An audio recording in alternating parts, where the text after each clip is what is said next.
একদম ট্রেডিশনাল যে পিঠাটা আমরা আমাদের দাদি নানি মা খালাদের হাতে খেয়ে আসছি সেম রেসিপি। উত্তরবঙ্গের আমি নিয়ে আসছি যে দুধ পুলি একটা, এটা আমাদের উত্তরবঙ্গের ঐতিহ্য। আমি একজন পেশায় অ্যাডভোকেট, কিন্তু পাশাপাশি রান্না করতে ভীষণ পছন্দ করি। আমাদের এই পিঠা প্রতিযোগিতার মাধ্যমে আমি চাই যে প্রতিযোগীরা আরো নতুন নতুন পিঠার উদ্ভাবন ঘটাক। বাঙালির খাদ্য সংস্কৃতি ও ঐতিহ্যের সাথে ওতপ্রোতভাবে জড়িয়ে আছে পিঠা। বিচিত্র সব পিঠা তৈরি হতো গ্রাম বাংলায়, হয়তো এখনো হয়, তবে সময়ের সাথে সাথে নাগরিক ব্যস্ততায় পিঠার সেই চল যেন হারিয়ে যেতে বসেছে। নতুন প্রজন্মের সাথে পিঠার এই ঐতিহ্যকে পরিচয় করিয়ে দিতে এবং সাথে পিঠা শিল্পীদের মেধা বিকাশের সুযোগ তৈরি করে দিতে শতাব্দী পিঠাপুলি ও আচার ঘর আয়োজন করেছে পিঠা প্রতিযোগিতার।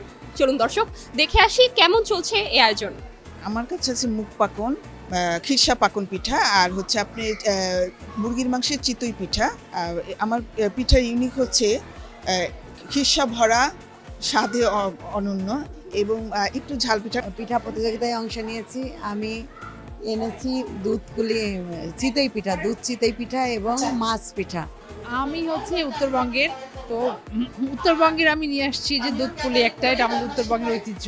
আর নিয়ে এসেছি তালের পোয়া পিঠা। আসলে প্রতিযোগী না, আমরা সহযোগীরাই দেখা করতে এসেছি এবং শীত পানেই হচ্ছে পিঠাপুলির উৎসব, তো আমরা মজা করার জন্য এসেছি। মূলত আমরা ছোটবেলায় যেসব পিঠা আমরা খেতাম, বরিশালের ভাষায় আর কি ওগুলোকে এই যে মুঠি পিঠা বলে, চ্যাপা পিঠা বলে, বাট ওই পিঠাগুলো আসলে এখনকার বাচ্চারা চিনে না বা দেখেনি কখনো।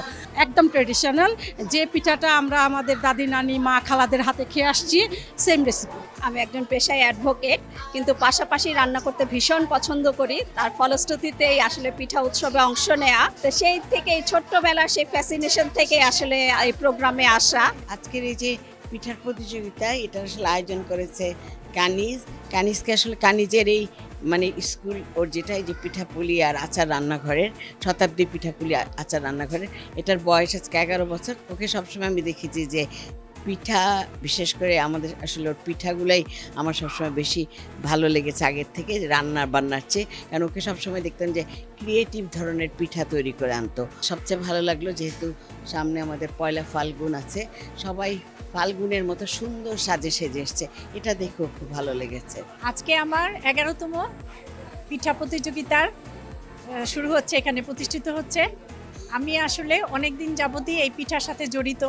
তো এই প্রতিযোগিতার উদ্দেশ্য হচ্ছে নতুন প্রজন্মকে এই পিঠার সাথে পরিচয় করে দেবার। আমাদের এই পিঠা প্রতিযোগিতার মাধ্যমে আমি চাই যে নতুন নতুন পিঠা আরও প্রতিযোগীরা আরও নতুন নতুন পিঠার উদ্ভাবন ঘটাক।